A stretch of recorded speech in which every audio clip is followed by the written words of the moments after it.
You're hanging out at the mall with your friend Marco when you run into your cousin Rachel and her best friend Cassie, and then you also run into that kind of nerdy outcast kid who follows you around because he thinks you're friends and you're kind of like whatever about him. That's pretty cool. You decide to go home together after hanging out at the mall for a while, and you cut through not an abandoned, just currently not manned construction site. It's late evening.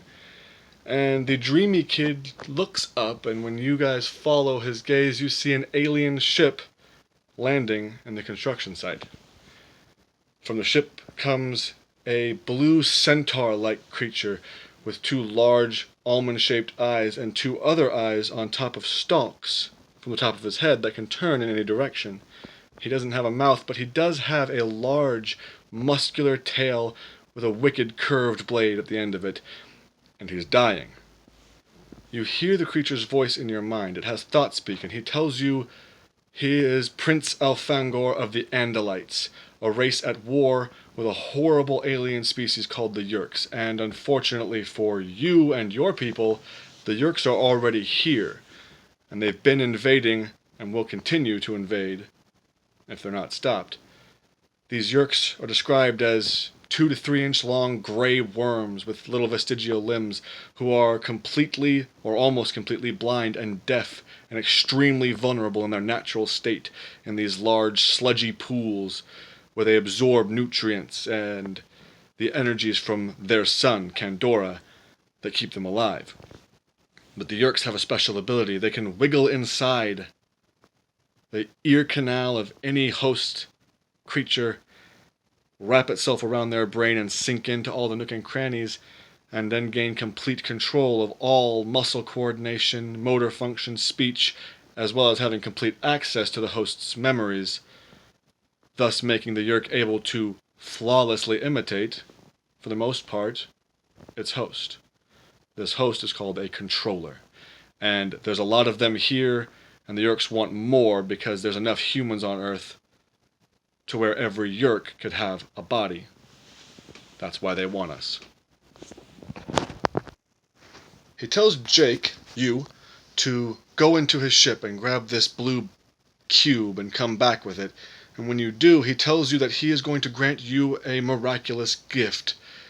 All of you put your hands on the box and you are granted the ability to transform into any animal you want as long as you can touch it and acquire its DNA, and he tells you if you stay in this morph for more than 2 hours, you'll be trapped as that, a Nothlit, a morpher who can no longer morph. You'll be that animal as your base form forever. He says, Visser 3 is the Yerk in charge of Earth, and he will be your greatest enemy, and you have to do what you can, because the Andelites are on their way, but they're too far away, and they won't get here in time before the Yerks completely infest every single person on Earth. The Andelites have superior technology, and they've been battling the Yerks wherever they are, and now it's up to you to stall the Yerk assimilation of the planet Earth for long enough for the Andelites to show up. Wow, right? Well, before you can really process this, another alien ship descends, and you and your friends hide, and you watch as these horrible aliens, large, powerful-looking brown creatures, much, much taller than a human man and with blades all over their bodies, seem to be bred to be the perfect shock troop and terrorizer of people. And these very large, man-sized centipede creatures that lift their top 2/3 up and run around on their bottom third of legs, and they have these horrible sneering mouths full of sharp and deadly teeth. And then there are other humans, controllers that have already been taken, and they're here as well. And then finally Visser 3 emerges from the ship. It's another Andelite. Visser 3 is the only Yerk to ever successfully capture a living Andelite and make him his host, and as such he too now has the power to morph into whatever animal he's touched. Visser 3 is yelling in open thought speak so everyone can hear them in his heads, and the kids can, even though he doesn't know they're there. And he says he is greater, and the Andelites suck, and you, Prince Alfangor, you suck, and now I'm going to kill you. And he does. He turns into a monstrous, large alien creature and lifts Elfangor up and into his mouth, where he eats him alive and whole, or almost whole, as the Andelite is shredded by thousands of jagged, deadly teeth.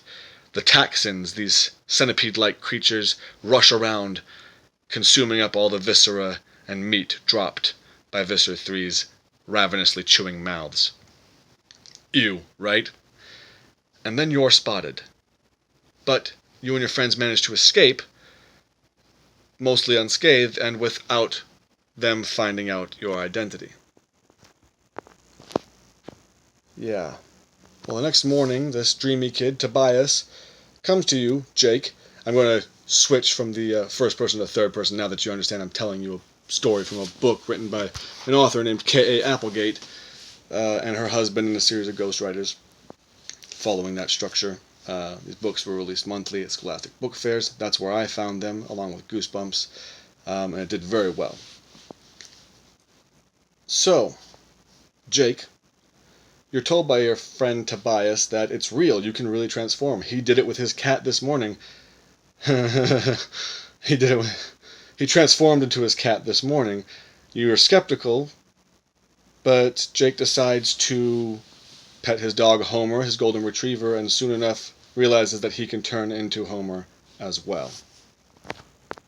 As Jake, the leader, Marco, the tactician, Cassie, the moral center, Tobias, the outsider, and Rachel, the warrior, all learn how to morph and explore those abilities, it comes out that Tom, Jake's brother, who's been kind of distant for the past few months, is in fact a Yerk controller, and he's been inviting people to go to visit a meeting of a group called the Sharing, which is a front organization for the Yerks to acquire vulnerable humans and make them into hosts, usually non-consensually, although there are some that willingly concede to the Yerks. Jake becomes a lizard and spies around and discovers something called a Yerk pool underneath the school. The Yerk pool is a command center for the Yerks, and its main feature is a large, smooth pool filled with gray sludge that thousands of Yerks can fit into and need to every 3 days in order to live. If they don't, they will die, crawl out from their host's ear, and that host would be free. So, the Yerk takes their host to this pool. They're grabbed by 2 large guards, usually aliens or other controllers, always other controllers, and they're held down with their ear to the pool where the Yerk can slither out, absorb all its nutrients and raise, and come back in to regain control. And they'll have control for another 3 days before they need to feed again. Knowing now that you have to stop, or at least stall this invasion until the Andelites get here, Tobias reminds you, Elfangor gave you this power for a reason, and you must help the Earth. You decide to do something about the Yerk pool beneath the school. So you, Jake, I'm still switching back and forth between first person and third, whatever, I don't care. You all decide that they should... I really can't get a handle on it. They all decide that they will do something about the Yerk pool, and as they're planning, as they're investigating and looking, they realize a police officer who has previously contacted the group a few times with regards to suspicion for an incident at a construction site where a bunch of kids were spotted running away. And it turns out he's come back because he's a controller as well, and he's kidnapped Cassie and is now going to make her a controller. And if that happens, the Yerk inside Cassie will know everything Cassie knows, including that Elfangor gave you the power to morph, that your humans and your names and homes and families will all be available to the Yerks. You won't stand a chance. So, there's no choice. You rush in with your newly acquired beastly battle morphs that you got from the zoo, because Cassie's mother is the large animal veterinarian for the area and she serves for the zoo, and Cassie's there all the time because she loves animals, so the people don't really care if she hangs out backstage, which is really troubling, come to think of it. But Jake gets a tiger. Cassie, although we don't know this yet, gets a wolf. Marco, a silverback gorilla. Tobias, a red-tailed hawk. He loves to fly and loves the feeling of it. And Rachel, an elephant. In these morphs, you are able to battle and distract the Yerks and free Cassie and another woman, but Visser 3 is there, and he begins to turn into something monstrous to get you, and you're being overpowered, so you must flee. And you manage to flee. The woman you saved leaves, Cassie is grateful, and Tobias is trapped as a red-tailed hawk. He wasn't able to escape in time and passed his 2-hour morph limit. Now his base form is a red-tailed hawk. And that's where the first book ends. This is a series with a lot of fond memories for me. I picked it up when I was very young, and it's directed at children, so it's more of a simplistic read, but it's still a very complex story overall, and there's so much detail and finer stuff that I can't get into. I recommend you guys read these books. This was a spoilery synopsis of the first one, and there's still stuff I left out for time. And it's a good series. I'd recommend it.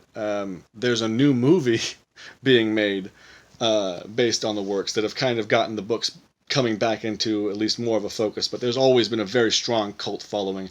I actually just found a podcast recently called Animorphs Anonymous, where each episode they go into a deep dive into each book, about 2 hours usually, and very, very clearly telling what happens and character insights and motivations and changes over the past books. It's a very good watch, and I recommend you go find it. If you guys would like me to describe or go into more detail about the Animorphs or any other piece of pop culture ephemera that you were influenced by as a kid or as an adult, I'd be happy to. I'll do some research if I don't know it very well, and I'll make a video like this on it. It'll be truncated, but I'll do my best, and I hope you'll enjoy it. Well, with that, this will be the end of this video. I have to make sure to tell you to comment, leave prompts and suggestions and questions for me to answer in other videos, and also I have to do that YouTuber thing where I tell you to do the like and the subscribe so that the little puppies will all be happy and won't be thrown to the place. So I guess you want to do that, or that'll happen. Anyway, I don't know what I'm going on about. I've been Justin Burrough, and if you decide to watch another video, I'll be there.